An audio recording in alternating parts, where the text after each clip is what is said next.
Welcome to Karen Stories, where the wildest Karen encounters unfold.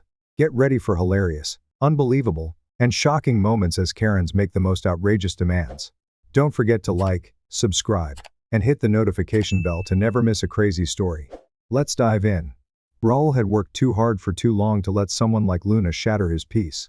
His backyard pool wasn't just a luxury. It was a symbol of everything he had built for himself, an oasis where he could unwind after grueling workdays, host weekend cookouts with friends, and escape the relentless pressures of life.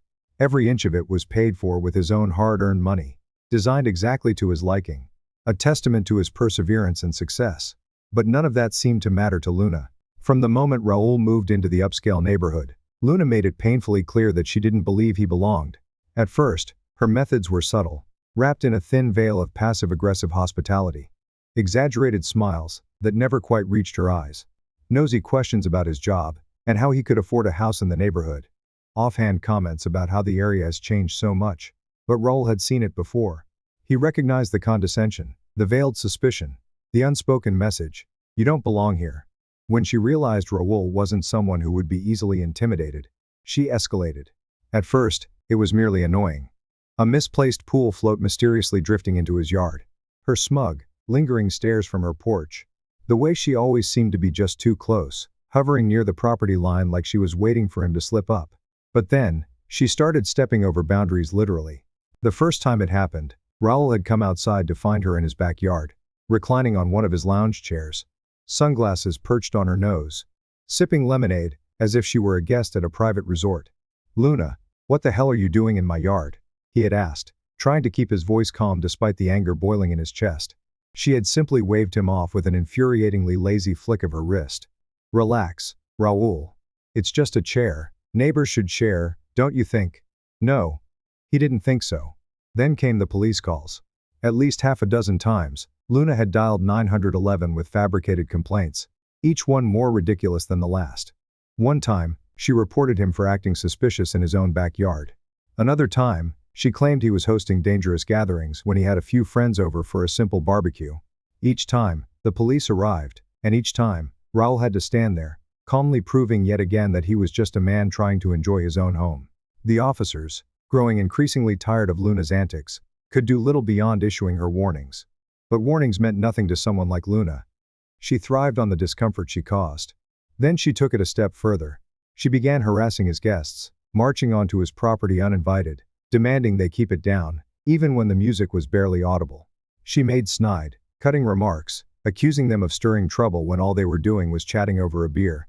And then, the ultimate insult, she told one of his friends, a young black man, that she was calling security because she didn't feel safe. Raul had tried everything. He raised his fence higher. She found a way around it. He confronted her directly. She laughed in his face. He even consulted a lawyer about a restraining order. But because she hadn't physically threatened him, the process dragged on, bogged down by legal loopholes. No matter what he did, Luna always found a way to worm back into his space, invading his life like an entitled specter that refused to be exorcised.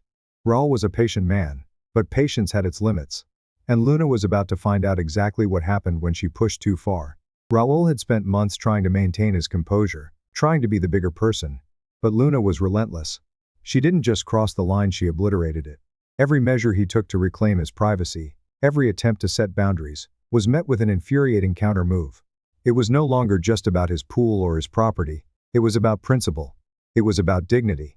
The trespassing intensified.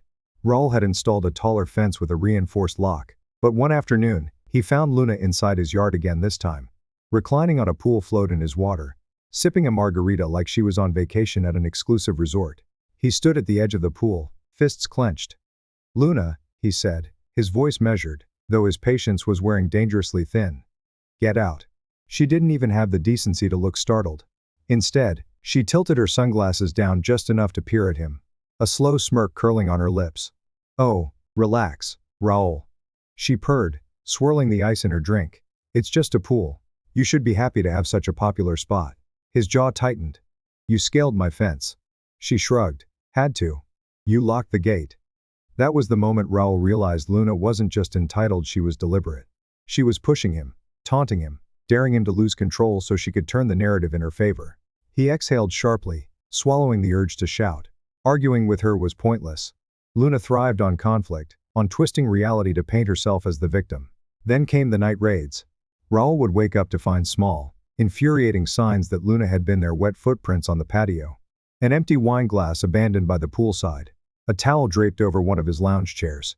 She wasn't just invading his space anymore, she was mocking him. He checked his security footage, expecting grainy, shadowy glimpses of her trespassing, but Luna was bold. The footage showed her climbing the fence with practiced ease, wading into the pool with an air of ownership, even waving at the camera with a smug grin before settling in for a midnight swim. Raul took the footage to the police. "She's trespassing." Repeatedly, the officer sighed, rubbing his temples. "Sir, one understand your frustration, but she hasn't damaged property or physically harmed you. We can issue another warning, but..." "Another warning?" Raul's voice was sharp, controlled, but edged with exasperation. "She's breaking into my yard. That's not a misunderstanding. That's not some neighborly dispute. That's illegal." The officer hesitated, his expression sympathetic but ultimately unhelpful. "We can file a report, but unless you can prove she's a threat," Raul scoffed. "A threat? So I have to wait until she does something worse?" The officer had no answer. Raul left the station furious, knowing exactly what was happening. Luna had mastered the art of weaponized privilege, of skating just beneath the line where authorities would take real action. She knew that as long as she didn't explicitly threaten him, as long as she maintained the illusion of harmlessness, she could continue to make his life hell. Then she started going after his guests. When Raul hosted a small cookout, Luna stormed into the yard uninvited, demanding they turn the music down. The music wasn't even loud. But that wasn't the point. She wasn't just policing the noise, she was policing who was making it. She eyed Raul's friends with a thinly veiled sneer, arms crossed over her chest. "I just think we should be mindful of the community vibe. You know?" Marcus, one of Raul's oldest friends, exchanged a glance with him before turning to Luna. "Lady, we're just grilling some burgers and having a few beers. No one's bothering you." Luna's lips curled into a knowing smile, eyes gleaming with condescension. "Oh, I don't feel bothered," she said, voice sweet as poison. "I just think security should know who's coming and going." And then she pulled out her phone. Raul watched, sick with disbelief, as she dialed. Within minutes, security arrived, looking uncomfortable but obligated to respond. The officers took in the scene: lawn chairs, a quiet gathering, the smell of charcoal lingering in the warm air, and knew exactly what was happening. One officer sighed, already tired of her antics. "Ma'am, this doesn't look like a disturbance." Luna gasped in mock offense. "You don't see it?" she asked, gesturing vaguely at Raul's guests. "The loitering? The noise?" Raul stepped forward, his voice eerily calm. "You do know what you're doing, right?" Luna blinked innocently. "I'm just looking out for the neighborhood." The officer turned to Raul. "Sir, we're sorry for the inconvenience." "You're not doing anything wrong." Luna let out a dramatic sigh. "I just don't feel safe." That was it. That was the moment Raul knew. She would never stop. She would keep pushing, keep violating his space, keep twisting the law against him while pretending to be the victim. But what Luna didn't know is that Raul wasn't going to fight this battle on her terms anymore. No more arguing. No more pleading with useless authorities. No more playing fair. Raul had a plan. And when he was done, Luna would regret ever setting foot in his yard again. Raul had reached his breaking point. He had played by the rules, taken the high road, sought legal avenues, and exercised patience far beyond what was reasonable. But Luna had mistaken his restraint for weakness, his civility for submission. She believed she was untouchable. She was wrong. Raul wasn't going to argue with her anymore. He wasn't going to waste another breath explaining property laws to someone who saw them as optional. No, this time, he was going to make sure she understood exactly what it felt like to be unwelcome, to be trapped, powerless, humiliated. And he had the perfect plan. It started with a smile. The next time Luna waded into his pool, this time floating lazily on a raft, a margarita in one hand, sunglasses perched on her nose, Raul didn't react with anger. He didn't shout. He didn't threaten. Instead, he did something she never expected. He smiled. Luna lifted her shades just enough to peer at him. "Finally coming to your senses?" she asked, smirking. Raul chuckled, nodding. "You know what? Maybe I have been too uptight about this whole pool situation." Luna's smirk deepened. "Took you long enough." "Tell you what," Raul continued, his tone light, almost amused. "Since you're already here, why don't I bring you another drink?" On the house. Luna didn't question it. She had spent months chipping away at Raul's patience, pushing him to his limits. And now, she assumed, she had finally broken him. That was her mistake. Raul disappeared into his house, taking a deep breath as he stepped into the kitchen. He needed to keep his emotions in check. This wasn't about revenge, it was about justice. About balance. About teaching Luna a lesson she would never forget. He picked up his phone and made a quick call. "Hey man," he said, his voice calm, measured. "I need a favor. Bring the truck." "Yeah, today. It's time." A chuckle echoed on the other end. "Took you long enough. Be there in 20. Raul grabbed a fresh margarita, extra strong, and walked back outside, handing it to Luna. She accepted it without hesitation, sipping contentedly while basking in the sun, completely oblivious to what was about to unfold. Raul took a seat near the pool, glancing at his watch. Any minute now. Then, the deep, unmistakable rumble of a heavy-duty truck filled the air. Luna barely reacted at first, too absorbed in her blissful lounging. But as the sound grew louder, she lazily turned her head, eyes narrowing at the sight of the cement mixer backing into Raul's driveway. Raul stretched, standing up. "Hope you're enjoying yourself," he said, his voice casual. "Because after today, this pool's getting a serious makeover." Luna blinked. "What?" Raul simply gestured toward the truck. The chute of the cement mixer tilted downward. Thick, gray concrete began pouring into the shallow end of the pool. At first, Luna didn't react. She furrowed her brows, confused. Then, as her raft drifted slightly lower and her foot brushed against something unexpectedly solid, realization dawned on her face. Her eyes widened. "Wait. What the hell is this?" Raul crossed his arms. "Renovations." Luna's smirk vanished. She sat up straight, the margarita slipping from her fingers and landing with a soft splash. She twisted around, her gaze darting between the cement truck, the thickening sludge creeping toward her, and Raul's unreadable expression. "You're filling the pool with cement?" she asked, her voice climbing an octave. Raul nodded. "Yep. While I'm still in it." Another nod. "You didn't listen when I asked you nicely. Figured you wanted to be a part of the remodel." Luna's face contorted in pure panic. She scrambled off the raft, her feet hitting the rapidly rising cement. The thick, wet mixture clung to her skin, slowing her movements. She stumbled, falling forward, her hands sinking into the gray sludge. Raul watched, calm as ever, as she flailed and shrieked. "You a psycho!" she screamed, struggling to lift her legs from the thickening trap. I'll sue you. I'll have you arrested." Raul simply shrugged. "For what? Remodeling my own property?" The wet cement clung to Luna's body, creeping up past her knees. Her thrashing only made it worse, the movement forcing her deeper.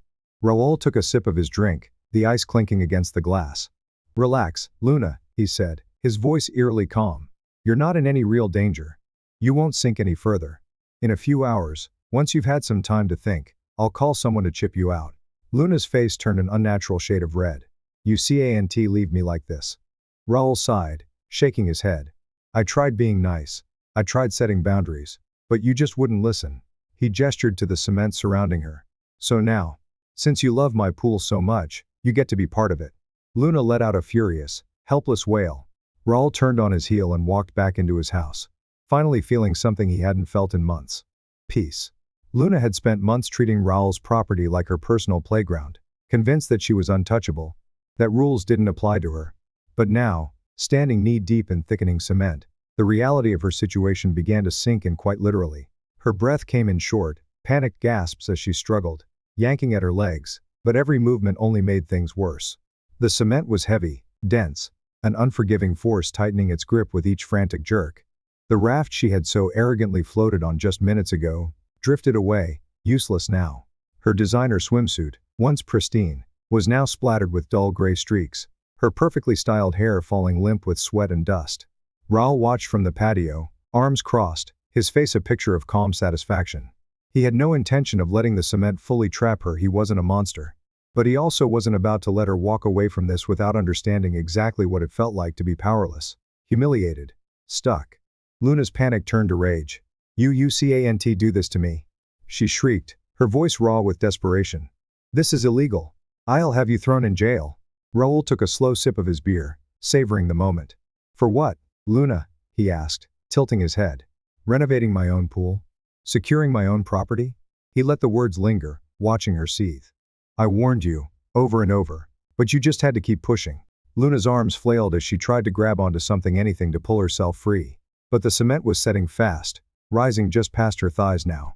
Her hands scraped against the edge of the pool, her nails clawing at the stone, but there was no escape. She was well and truly stuck. Raul could see the exact moment it hit her that she had finally lost. Her defiance faltered, her eyes darting around wildly as if searching for an ally, someone to swoop in and rescue her from the nightmare she had created for herself. But no one came. Instead, they watched. A few neighbors had gathered at the fence, drawn by the commotion. Phones were out, cameras recording, the flashing of lenses capturing every humiliating second. Raul's friends, still lingering from the barbecue, lounged in their chairs, laughing, sipping drinks, enjoying the show. Marcus, one of Raul's closest friends, grinned as he sauntered closer. He crouched near Luna, balancing a plate of ribs in one hand.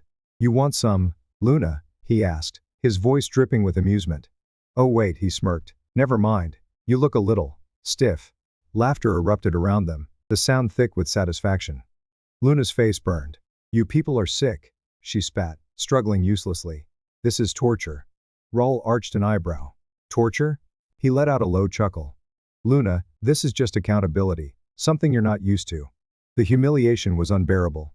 Luna had built her life on control, on making other people feel small, on weaponizing her privilege to push boundaries without consequence. But now, she wasn't the one calling security. She wasn't the one making demands.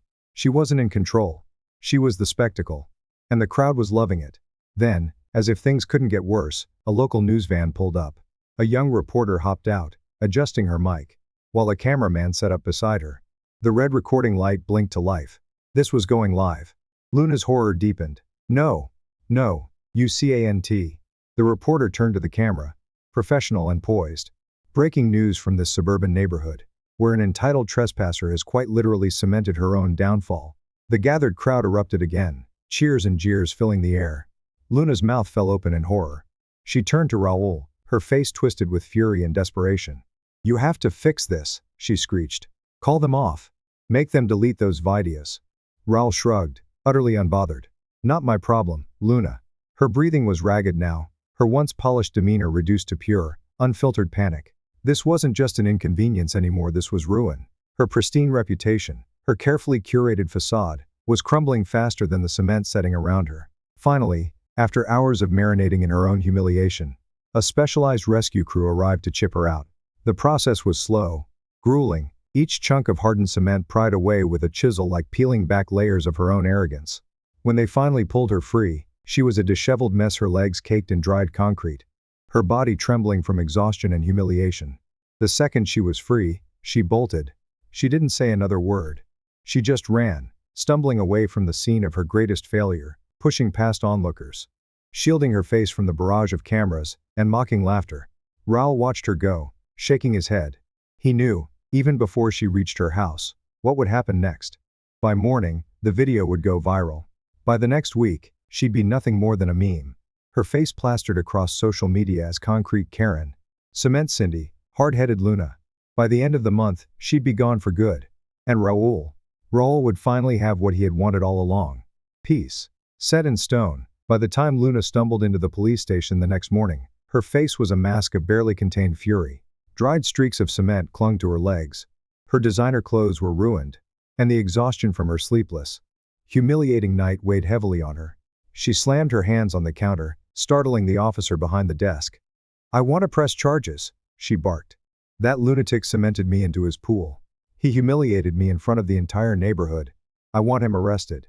Immediately." The officer barely looked up from his paperwork.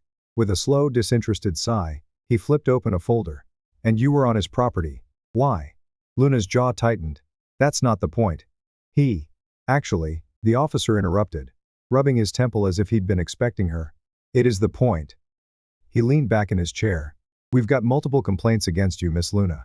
Repeated trespassing, harassment, false police reports." He tilted his head. "You want to press charges? Fine.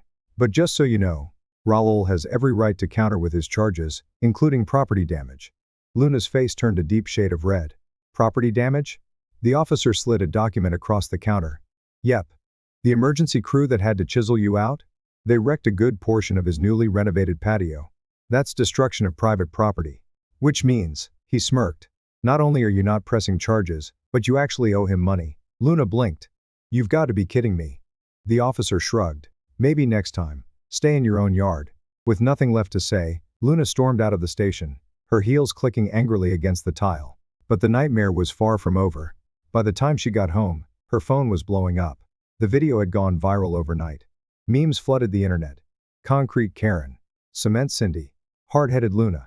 Her smug, floating on a raft image was now plastered across Twitter, TikTok, and news articles. Captioned with merciless wit, she wanted the pool so bad. Now she's part of it. When trespassing goes wrong. This is why you don't mess with the wrong neighbor. Strangers from across the world laughed at her downfall. Luna, who had spent her life believing she was above consequences, was now a walking punchline. She barely lasted a week. By the weekend, a moving truck sat in her driveway. She couldn't bear to face the neighbors, couldn't tolerate the whispers and stifled laughter every time she stepped outside. With her reputation shattered and her arrogance crushed, she did the one thing she swore she'd never do. She left. A new family moved in shortly after, quiet, respectful, uninterested in making someone else's home their playground. And Raul stood on his newly transformed patio, sipping his morning coffee. The pool was gone, replaced with sleek, smooth stonework. No more floaties. No more trespassers. No more Luna. For the first time in months, Raul took a deep breath. And finally he had peace. Set in stone.